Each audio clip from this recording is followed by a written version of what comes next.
Hello students, next topic is conversion of galvanometer into ammeter. सबसे पहले तो आप ये देखिए कि अमीटर होता क्या है। अमीटर एक डिवाइस होती है जो किसी सर्किट से फ्लो होने वाले इलेक्ट्रिक करंट को एम्पियर में डायरेक्टली जो है उसको मेजर कर सकती है। अगर मिली एम्पियर में और भी सेंसिटिव डिवाइस बनाई जाए और भी स्मॉलर क्वांटिटी तक वो मेजर कर सके, मिली एम्पियर में भी अगर वो मेजर कर सके तो उसको हम मिली अमीटर बोलते हैं। अब जो अमीटर होता है वो इसेंशियली एक गैल्वेनोमीटर ही है जिसको हम सीरीज में लगा देते हैं किसी सर्किट के। अगर हम सीरीज में लगाते हैं तो बात ये रहती है कि भाई उस अमीटर का अपना भी एक रेजिस्टेंस होता है, सर्किट का रेजिस्टेंस होगा।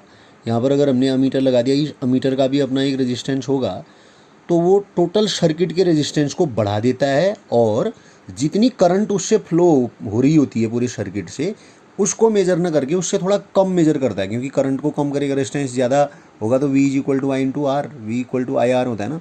तो R से आप डिवाइड करोगे, I is equal to V upon R, तो इट मीन्स क्या हो जाएगा, I इक्वल टू क्या आ जाएगा, V अपॉन आर। तो रेजिस्टेंस जितना ज़्यादा करंट उतनी कम मेजर होगी। तो इसलिए ये होता है कि जो सर्किट का रेजिस्टेंस है उसके कंपैरिजन में अमीटर का जो रेजिस्टेंस होता है वो बहुत नेग्लिजिबल होना चाहिए, बहुत कम होना चाहिए। आइडियल अमीटर उसे कहते हैं जिसका रेजिस्टेंस 0 होता है। ठीक हो गया। अब गैल्वेनोमीटर को से हमने अमीटर बनाने की ज़रूरत क्यों पड़ी, क्योंकि गैल्वेनोमीटर को हम डायरेक्टली एमीटर की जगह यूज नहीं कर सकते हैं, बिकॉज गैल्वेनोमीटर का जो रेजिस्टेंस होता है वो बहुत ज़्यादा होता है। ये मैंने अभी आपको बताया ना। तो इसके लिए हम क्या करते हैं, प्रैक्टिस में गैल्वेनोमीटर से एमीटर कैसे बनाते हैं। In practice an ammeter is made by connecting a low resistance shunt parallel with a pivoted type moving coil galvanometer. Moving coil galvanometer लिया, उसके पैरेलल एक हमने शंट, बहुत कम रेजिस्टेंस वाला एक शंट जोड़ दिया। अब आप देखिए, माना जी इसका रेजिस्टेंस है गैल्वेनोमीटर का, जी फॉर गैल्वेनोमीटर ऐसा कह दिया मैंने। इससे होकर फ्लो करने वाली करंट आई जी है बाय द वे, और शंट का जो रेजिस्टेंस है वो बाय द वे एस है। Total current flowing through the circuit, whole circuit की बात हो रही है, वो आई है। अगर आई जी इसमें चली गई तो कुछ यहाँ गई, कुछ नीचे आई ना इसमें शंट में, तो टोटल आई थी, आई में से आई जी यहाँ चलेगी तो आई माइनस आई जी बच गया। यही डिटेल यहाँ पर लिख रखी है, इसको आप पॉज करके लिख सकते हैं। जी जो है गैल्वेनोमीटर का रेजिस्टेंस है, आई टोटल करंट है। तो इस प्रकार से जो करंट फ्लोइंग थ्रू एस होगी, इसको लिख लीजिएगा आप, एस से होकर बहने वाली जो करंट होगी आई माइनस आई जी हो जाएगी। अब आप जानते हैं जी एंड एस आर पैरेलल, जी और एस जो है वो दोनों क्या हैं, पैरेलल है ना। तो ये दोनों एक ही पॉइंट्स के बीच में, ये यहाँ पर एक पॉइंट ये एक पॉइंट ये, इन दोनों पॉइंट्स के बीच में ये दोनों कनेक्ट कर रखे हैं, तो इन दोनों का जो पोटेंशियल डिफरेंस होगा वो सेम होगा। तो पहले वाले का पोटेंशियल डिफरेंस क्या होता है, पोटेंशियल डिफरेंस के लिए V is equal to I into R होता है ना, बाई ओम्स लॉ।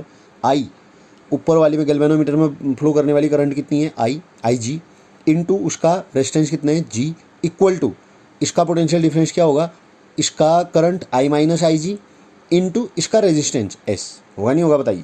अब यहाँ से कैलकुलेट करिए, आई जी इंटू जी हो गया, यहाँ से आई into S minus I G into S.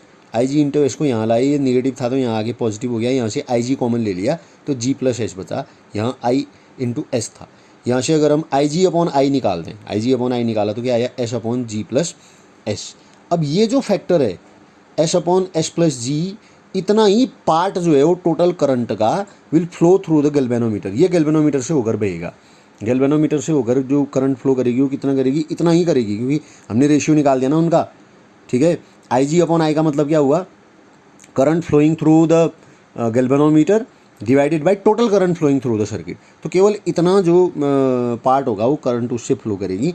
यहाँ से एस निकाल दीजिए, एस अगर निकाले तो ये यहाँ चले जाएगा, आई जी अपॉन आई तो यहाँ था ही, यहाँ जाके मल्टीप्लाई हो जाएगा। आप देखिए तो ये आ जाएगा, क्या आ गया ये, S is equal to I G upon I minus I G into G, या यहाँ से निकालिए, ज़्यादा सरल बैठेगा। इक्वेशन फर्स्ट से ये है ना, इसको यहाँ डिवाइड कर दिया, आई G upon I minus I जी आ जाएगा इंटू जी।